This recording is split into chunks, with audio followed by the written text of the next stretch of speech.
नमो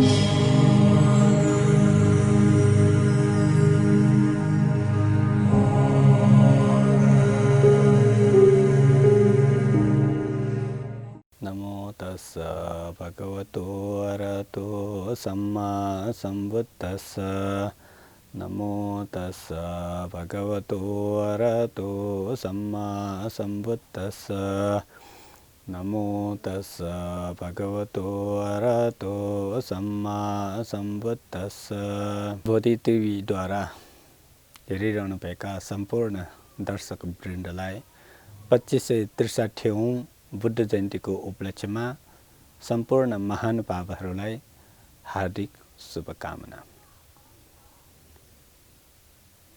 हाम्रो वैशाख पूर्णिमा नजिकै आउँदैछन् र हामी भाग्यवश नेपाल सरकारले धेरै वर्ष अगाडि नै वैशाख पूर्णिमाको दिनमा भगवान बुद्ध नेपालमै जन्म भएको कारणले हामी नेपाली सबैलाई उहाँको सम्झनामा बुद्ध जयन्ती मनाउनको लागि सरकारले देशभरि बिदा दिनुभएको छ।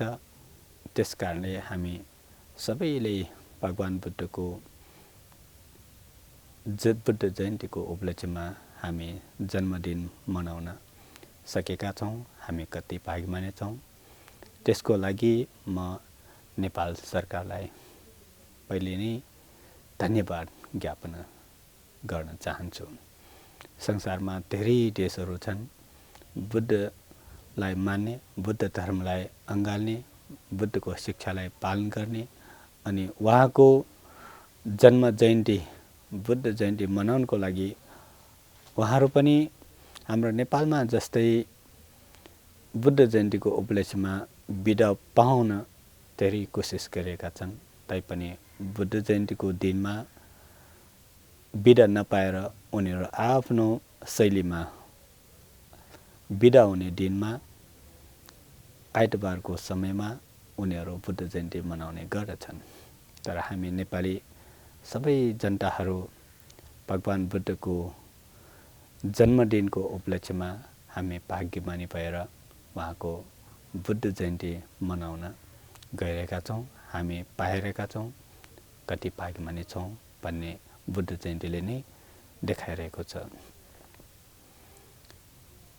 नेपाललाई विश्वभरि मान्छेहरूले चिन्ने एउटा ठूलो व्यक्तिको नामले चिनिन्छ, त्यो हो भगवान बुद्ध, शाक्यमुनि बुद्ध। बुद्ध जयन्ती मनाउन गइरहेका छौं। तर बुद्ध जयन्ती के हो हामी त्यसै धेरै जसोले थाहा पाउन सकेका छैनौं। बुद्ध जयन्तीका महत्व हामी धेरै जसोले राम्रोसित थाहा पाउन सकेका छैनौं। त्यसैले आज म बोधि टिभी मार्फत बुद्ध जयन्तीको विषयमा केही महत्त्वपूर्णका घटनाहरू, बुद्ध जयन्तीका महत्त्वको बारे बताउनको लागि यहाँ आइरहेको छु। म बोधि टिभीलाई धेरै धेरै धन्यवाद दिन चाहन्छु।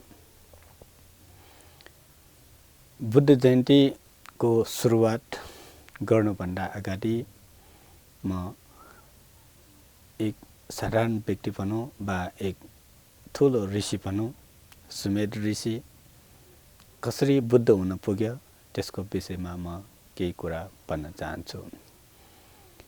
हाम्रो यो मनुष्य लोकमा मनुष्य भएर बुद्धत्व प्राप्त गर्न गरिसकेका महान व्यक्तिहरू, बुद्धहरू 28 जना छन्। सबभन्दा पहिले बुद्ध तन्नङ्कर बुद्ध, अनि सबभन्दा अन्तिम बुद्ध शाक्यमुनि बुद्ध। शाक्यमुनि बुद्ध बुद्ध हुनको लागि उहाँले 28औं बुद्धहरूमा 4थौं बुद्ध दीपङ्कर बुद्धको पालामा उहाँ चाहिँ एक महान ऋषि हुनुहुन्थ्यो। उहाँको नाउँ थियो सुमेध ऋषि। एक दिन दीपङ्कर बुद्ध 4थौं बुद्ध आफ्ना भिक्षु सङ्घहरूलाई लिएर एक धेरै टाढा गाउँमा गइरहेका थिए, भोजनको लागि गइरहेको थियो। र बुद्ध यति आनन्द साथ सुखीपूर्वक शान्त स्वभावले उहाँ चाहिँ निमन्त्रणामा गइरहेको थियो र त्यसपछि भिक्षुसँग पनि शान्त स्वभावले गइरहेको थियो। त्यही बेला सुमेध ऋषिले बाटोमा दीपङ्कर बुद्धलाई देख्नु पायो र उहाँलाई मनमा साह्रै श्रद्धा उत्पन्न भयो। अनि त्यसै बेला पानी परेर हिलो परिरहेको यो बाटोमा भगवान बुद्धलाई र भिक्षु महासंघलाई हिलोमा टेक्न नपरोस् र मेरो शरीरमाथि पुल समान उहाँले मेरो शरीरमा टेकेर जाओस् भनेर उहाँ साह्रै श्रद्धाका साथ हिलोमा सुत्नु पायो र भगवान बुद्धलाई जानको लागि उहाँ चाहिँ पुल बनिदिनु भएको थियो। जब भगवान बुद्ध आउनु भयो उहाँले देख्नु भयो सुमेध ऋषिको यत्रो ठुलो श्रद्धा कसरी उत्पन्न भयो। उहाँले देख्नु भयो, हेर्नु भयो र उहाँले थाहा पाउनु भयो कि यो व्यक्ति पनि भविष्यमा एक दिन बुद्ध नै हुनेछन्। र सुमेध ऋषिले पनि दीपङ्कर बुद्धको अगाडि उहाँले साह्रै श्रद्धाका साथ उहाँले प्रार्थना गर्नुभयो। तपाईँ बुद्ध हुनुभएको थियो, तपाईँको पछाडि यति कहाँ भिक्षु महासंघ श्रद्धाका साथ शान्त स्वभावले हिँडिरहेको देखेर मलाई पनि साह्रै श्रद्धा आयो। त्यसैले म पनि भविष्यमा तपाईँ जस्तै बुद्ध भएर एक दिन म सबै संसारका दुखी प्राणीहरूलाई दुःखबाट मुक्त गराउन सकोस् भन्ने म प्रार्थना गर्न चाहन्छु। यो कुरालाई दीपङ्कर बुद्धले राम्रोसित देख्नुभयो। यो भविष्यमा अवश्य बुद्ध नै हुनेछन् भन्ने जानेर उहाँले सुमेध ऋषिले जुन प्रार्थना गर्नुभएको थियो त्यही प्रार्थना अनुसार उहाँले पनि आशीर्वाद दिनुभयो र भविष्यमा तिमी पनि बुद्ध भएर सबै दुखी प्राणीहरूलाई दुःखबाट मुक्त गर्न सकोस् र साँच्चै बुद्ध हुनेछौ भनेर बुद्धले भविष्यवाणी गरेर उहाँ चाहिँ आफ्नो बाटोमा लाग्नुभयो। सुमेध ऋषिसँगै बसेका एकजना केटीले सुमेध ऋषिको यस्तो ठुलो श्रद्धा देखेपछि उहाँलाई पनि श्रद्धा उत्पन्न भएर के अधिष्ठान गर्यो भन्दाखेरि सुमेध ऋषि जन्ममा 10 पारमितालाई पूर्ण गरी बुद्ध हुनेछन् र उहाँलाई साँच्चै साथ दिएर म पनि एक दिन दुःखबाट मुक्त हुन सकोस् र म उहाँको सबै जन्ममा उहाँकै श्रीमती भएर म उहाँलाई साथ दिएर एक दिन म बुद्ध हुनको लागि ठुलो सहयोग गर्न सकोस् भनेर उहाँले पनि प्रार्थना गर्नुभयो। त्यही अनुसार हामी जति पनि जातक कथाहरू पढ्छौँ सुमेध ऋषिको जन्म मरणपछि फेरि अर्को जन्मदेखि उहाँको बोधिसत्व जीवन सुरुवात भयो र बोधिसत्व भएर बुद्धत्व प्राप्त गर्नुको लागि सबै प्राणीले 10 पारमिताको गुणलाई आफ्नो जीवनमा उतार्नुपर्छ। 10 पारमिता भनेको दान, शील, नैष्क्रम्य, प्रज्ञा, वीर्य, शान्ति, सत्य, अधिष्ठान, मैत्री र उपेक्षा हुन्। सुमेध ऋषि आफ्नो जन्म अन्त भएपछि अर्को जन्मदेखि उहाँ चाहिँ बोधिसत्व हुनु पायो र साँच्चै नै 10 पारमितालाई पूर्ण गरी 4 असङ्ख्य 1,00,000 कल्पसम्म उहाँले जीवन बिताए। अन्तिम जन्ममा उहाँ चाहिँ हाम्रै देश नेपाल कपिलवस्तु र देवदहको बीचमा भएको लुम्बिनीमा 2563 वर्ष अगाडि जन्मेका थियो। तर कुनै मान्छेले भनिन्छन् बुद्धको जन्म 2563 होइन, त्यसलाई 80 वर्ष थप्नुपर्छ।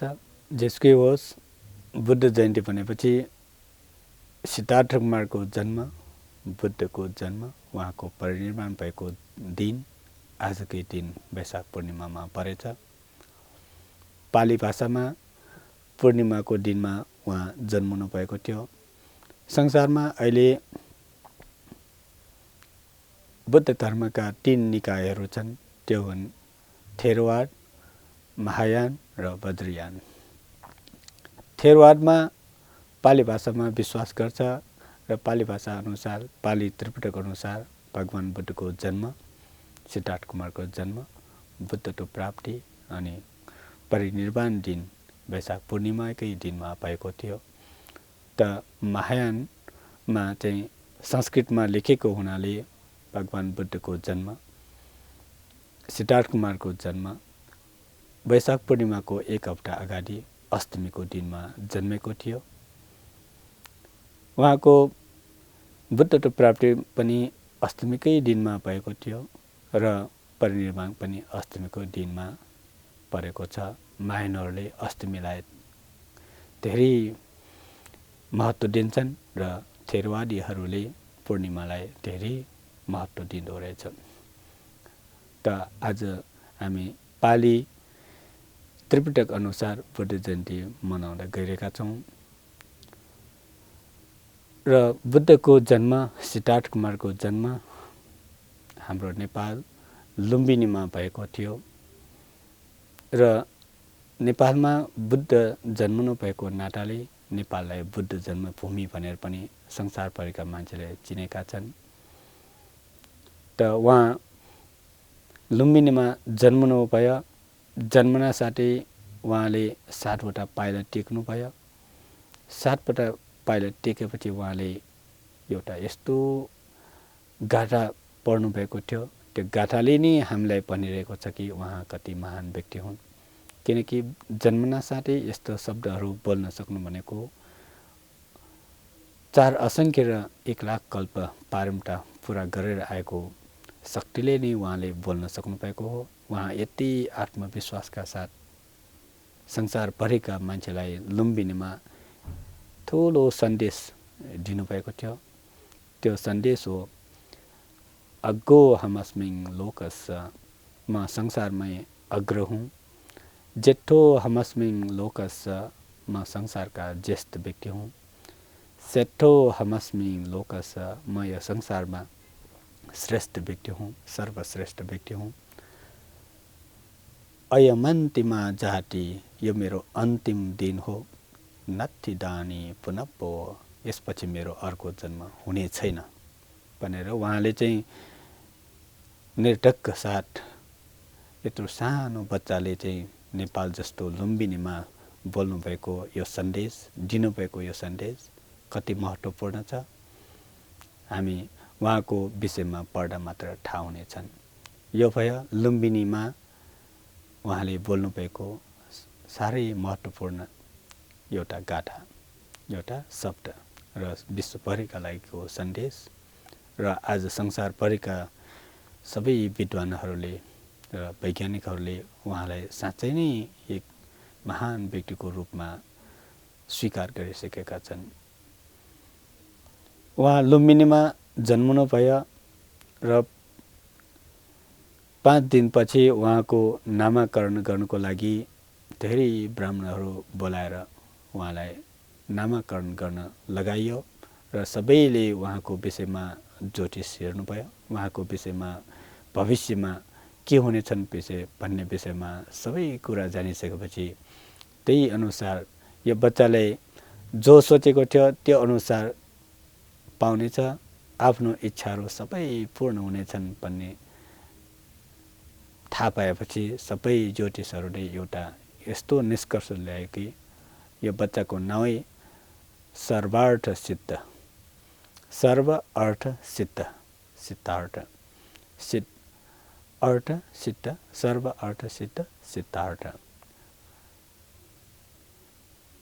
सिद्ध भनेको सफल हुनु, अर्थ भनेको आफ्नो इच्छा आकांक्षा जो पनि सोचेको थियो त्यो इच्छा गरे अनुसार पूर्ण हुने व्यक्ति हुने कारणले उहाँको नाम सिद्धार्थ कुमार भनेर राखियो। अनि त्यही दिनमा धेरै ज्योतिषहरूले उहाँको भविष्यवाणी गर्न थाल्यो। सबै ज्योतिषहरूले 2 कुरा भनेका थिए। यो सिद्धार्थ कुमार यदि राजा भएमा उहाँ चाहिँ चक्रवर्ती राजा हुनेछन् र गृह त्याग गरेर ऋषिमुनि भएकोमा उहाँ चाहिँ बुद्ध नै हुनेछन् भनेर सबैले भविष्यवाणी गरे। तर त्यतिका ब्राह्मणहरूमा सबभन्दा विद्वान हुनुहुन्छ ब्राह्मण हुनुहुन्छ कौण्डन्य। उहाँले चाहिँ दुईटा कुरा गर्नु भएन, एउटै मात्र कुरा गर्नुभएको थियो। यो सिद्धार्थ कुमार भविष्यमा राज्य त्याग गरेर बुद्ध नै हुनेछन् र सबै प्राणीलाई उद्धार गर्नेछन् भनेर उहाँले एउटा औँला ठौर्याएर सबैलाई भनेका थिए। त्यसपछि त्यही दिन 2 दिनपछि सिद्धार्थ कुमारको मुमा महामाया देवीको देहान्त भयो। त्यसपछि उहाँलाई हुर्काउनको लागि आएका महामाया देवीकी आफ्नै बहिनी प्रजापतिले उहाँलाई आफ्नै छोरा जस्तै गरेर हुर्काए र 16औं वर्षमा उहाँलाई विवाह गरिदियो। यशोधरा राजकुमारीसँग विवाह गरिदियो र 29 वर्षको उमेरमा उहाँले राहुल कुमार छोरा पाउनुभयो। त्यही दिनमा उहाँले चाहिँ गृहत्याग गर्नुभयो र 5-6 वर्षको तपस्यापछि उहाँले चाहिँ बुद्धगयामा बुद्धत्व प्राप्त गर्नुभयो। हामी सबैलाई थाहा छ उहाँको बुद्धत्व प्राप्ति बुद्धगयामा भएको थियो। जीवनमा धेरै प्रकारको जन्म हुन्छन् र एउटा त शारीरिक जन्म, एउटा त ज्ञानको जन्म, आध्यात्मिक जन्म। त उहाँ चाहिँ शारीरिक रूपले चाहिँ नेपालमा जन्मनु भयो। ज्ञानको रूपमा उहाँले चाहिँ बुद्धगयामा बुद्धत्व प्राप्त गर्नुभयो। 10 बारवटा पुरा गरेर उहाँले मेहनत गर्नुभएको फल बुद्धगयामा प्राप्त गर्नुभयो। उहाँले धेरै कुरा सिक्नुभयो। संसारमा सबै प्राणी दुखी छन्, म पनि दुखी छु। मेरो दुःख कसैले हराउन सकेको छैन, कसैले निर्मूल गर्न सकेको छैन। कतिसँग मैले दुःखको विषयमा कुरा गरेँ, मेरो दुःख कसले निर्मूल गरिदिएला भनेर धेरैसँग सोर्थेँ र धेरै धर्मका विषयमा धेरै ऋषिमुनिहरू विद्वानहरूसँग मैले सङ्गत पनि गर्ने। उहाँले भने जस्तै दुःख मुक्तिका मार्ग मैले खोजेँ र जति म मेहनत गर्दै गएँ त्यति म दुःख नै भएर गएँ। आखिरमा यो मैले जति पनि खोजेको बाटोहरू साँच्चै मलाई चाहिने बाटो होइन रहेछ भनेर उहाँले चाहिँ आफ्नै बाटो लाग्नुभयो र बुद्धगयामा उहाँले बुद्धत्व प्राप्त गर्नुभयो। बुद्धत्व प्राप्त हुनसाथै उहाँले जीवनमा यस्तो ठुलो शान्तको सुखको अनुभव गर्नुभयो। त्यो अनुभव हुनसाथै उहाँले चाहिँ बुद्धगयामा बुद्ध हुनुभएकै बेला उहाँले एउटा यस्तो ठुलो गाथा पढ्नुभएको थियो। यो चाहिँ बुद्ध जयन्ती, बुद्धको ज्ञान प्राप्तको दिन, बुद्धत्व प्राप्त भएको दिनमा उहाँले बोल्नुभएको एउटा संसारमा अर्को ठुलो सन्देश म तपाईलाई व्यक्त गर्न चाहन्छु। धम्मपदको 153 र 154 नम्बर गाथामा यो पर्छ र म अहिले पाली भाषाबाट पहिले पढ्न चाहन्छु। अनेक जाति संसारं सन्ताभिसं अनिपिसं गहकारकं गवेशन्तो दुःखा जाति पुनः पुनः गहकारक दित्थोषि पुनः गेहं नकाहसि सप्पाते फासुका पग्गा गहकुतं विसंकितं विसंखारगतं चित्तं तन्नानं खय मज्जगा। यसको अर्थ हो हामी जस्तो यो शरीरलाई निर्माण गर्ने, हामीलाई जन्म दिने व्यक्तिलाई खोज्दा खोज्दै कुन व्यक्तिले हाम्रो यो शरीर निर्माण गर्यो भन्ने विषयमा लिएर धेरै जन्म मैले लिइसकेँ र जति खोजे पनि मैले खोज्न सकेन। यो शरीर रूपी घर निर्माण गर्ने गृहकारक भन्छ, कसैले कालीगर भन्छ, हाम्रो भाषामा कहिलेकाहीँ विश्वकर्मा पनि भन्छ। र धकर्मी भनौँ, सिकर्मी भनौँ, नकर्मी भनौँ, घर बनाउने व्यक्तिको नाउँ जस्तै यो शरीर रूपी घर बनाउने व्यक्तिलाई खोज्दा खोज्दै मैले धेरै जन्म लिइसकेँ र कुन व्यक्तिले यो शरीर निर्माण गरे मैले थाहा पाएको थिएँ, आज बल्ल थाहा पाएँ। मैले देखेँ पनि यो घर निर्माण गर्ने व्यक्ति को हो भनेर मैले देखेँ र तिमीले प्रयोग गर्ने सबै औजारहरू, घर निर्माणको लागि जति पनि चाहिने औजारहरू मैले सबै देखिसकेँ। त्यो औजारहरू सबै मैले भाँचेर फ्याँकिसकेँ। तिमीले बनाएको घरको धुरीहरू सबै टुक्रा टुक्रा गरी मैले फ्याँकिदिइसकेँ। अब यो घर बनाउने व्यक्तिको सबै सामान फ्याँकिदिएँ। घरदेखि लिएर मैले फ्याँकिदिएँ। अब यो घर निर्माण गर्ने व्यक्तिलाई पनि मैले फ्याँकिदिएँ र यो घर बनाउने तृष्णालाई मैले क्षय गरिसकेँ। मेरो फेरि अर्को जन्म हुने छैन, यही मेरो अन्तिम जन्म हो भनेर बुद्ध गयामा समेत उहाँले पनि फेरि एकचोटि भन्नुभएको थियो, मेरो म अब फेरि जन्म हुने छैन, मेरो चित्त शान्त भइसक्यो, म निर्वाण प्राप्त गरिसकेँ भनेर उहाँले बुद्ध गयामा बुद्ध हुन साथै संसारका सबै प्राणीहरूलाई यस्तो ठुलो सन्देश दिएर जानुभएको थियो। आज हामी फेरि वैशाख पूर्णिमा मनाउँदैछौँ। बुद्धको जन्म, शारीरिक जन्म लुम्बिनीमा भयो, ज्ञानको जन्म बुद्ध गयामा छ। दुवै ठाउँमा यति ठुलो सन्देश दिएर उहाँले जानुभयो। यो कति महत्त्वपूर्ण छ। बुद्धको उपदेश, बुद्धले बताउनु भएको सबै उपदेशहरूलाई सङ्कलन गरेका त्रिपिटकहरू पढेर गयौँ पनि हामीले उहाँ कति महान छौँ भन्ने विषयमा राम्रोसित थाहा पाउनेछौँ। र बुद्धत्व प्राप्त गर्नु भइसकेपछि आफूले पाएको ज्ञानलाई सबै प्राणीहरूलाई वितरण गर्नको लागि, सबैलाई दुःखबाट मुक्त गराउनको लागि उहाँ चाहिँ 45 वर्षसम्म निरन्तरता दिएर उहाँले धेरै ठाउँमा ज्ञानको बिउहरू रोपेर जानुभयो। बुद्ध आफ्नो जीवित अवस्थामै उहाँले धेरै धेरै विद्वानहरूलाई आफ्नो भिक्षुसँगमा सम्मिलित गराउनुभयो र धेरै विद्वानहरू, धेरै शिष्यहरू दुःखबाट मुक्त हुनुभयो र दुःखबाट मुक्त भएका ती उहाँका अनुयायीहरूले नै उहाँको ज्ञानलाई संसारभरि प्रचार प्रसार गर्यो। 45 वर्षसम्म उहाँले दिनुभएको यत्रो ठुलो महत्त्वपूर्ण गम्भीर उहाँले पाउनुभएको उपदेशलाई अहिले संसारभरिका मान्छेहरूले सुनेर, पढेर, चिन्तन गरेर, पालन गरेर दुःखबाट मुक्त भएकाहरू कति छन् हामीले गिन्ती नै गर्न सक्दैनौँ। र उहाँको उपदेश कति महत्त्व छ। उहाँले बुद्धत्व प्राप्त हुन साथै दिनुभएको अघिको सन्देश कति महत्त्व छ। उहाँले चाहिँ प्रथम पञ्चवर्गीय भिक्षुहरूलाई दिनुभएको, उहाँले प्राप्त गर्नुभएको शिक्षा छ चतुरार्य सत्य र आर्य अष्टाङ्गिक मार्ग र दुःखका 3वटा कारणहरू काम तृष्णा, भव तृष्णा र विभव तृष्णाहरू छन्। त्यही कारणहरूलाई उहाँले बुझेर निर्मूल गर्नुभयो र हामीले पनि यो 3वटा तृष्णाहरूलाई निर्मूल गर्न सक्यौँ भने हामी पनि एक दिन दुःखबाट मुक्त हुन सक्नेछौँ भनेर बुद्धले दृढताका साथ सबैलाई उपदेश दिनुभयो र साँच्चै नै धेरै प्राणीहरूलाई दुःखबाट मुक्त गरेर उहाँ बित्नुभयो। यो हो बुद्ध गयामा उहाँले प्राप्त गर्नुभएको ज्ञानको महत्त्व, बुद्ध जयन्तीको महत्त्व।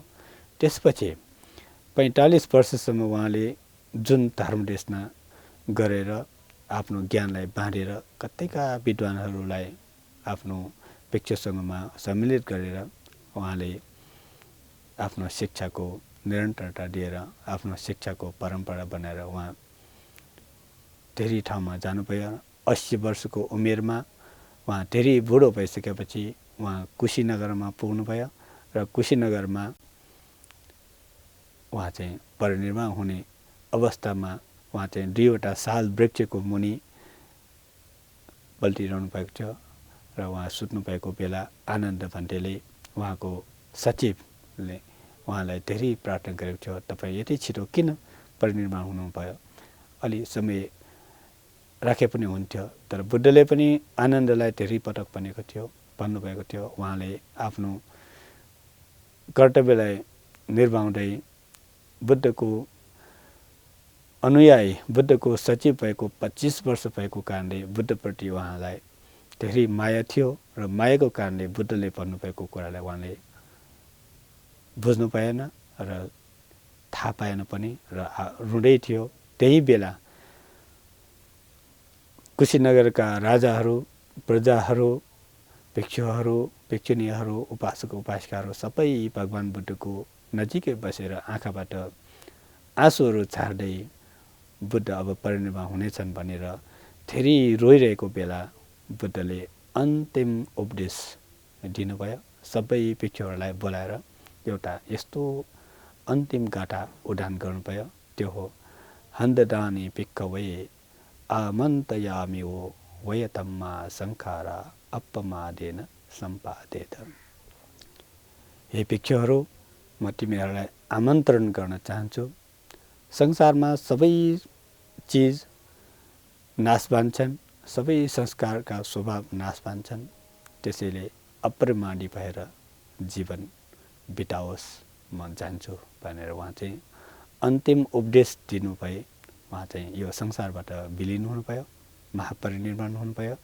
त्यो दिन पनि वैशाख पूर्णिमाकै दिनमा हुनुभएको कारणले आज हामी तीनवटा महान दिनहरू एउटै दिनमा राखेर वैशाख पूर्णिमा भनेर मानेर आएका छौँ। 2563औं बुद्ध जयन्तीको उपलक्ष्यमा सम्पूर्ण विश्वका प्राणीहरूलाई सुखी होस्, निरोगी होस्, दीर्घायु होस् र शान्त होस्। एक दिन बुद्धले जस्तै निर्वाण प्राप्त गर्न सकोस् भन्ने आशंका गर्दै मेरो आजको यो छोटो धर्म देशनालाई यहीँ टुङ्ग्याउन चाहन्छु। भवतु सर्वमङ्गलम्।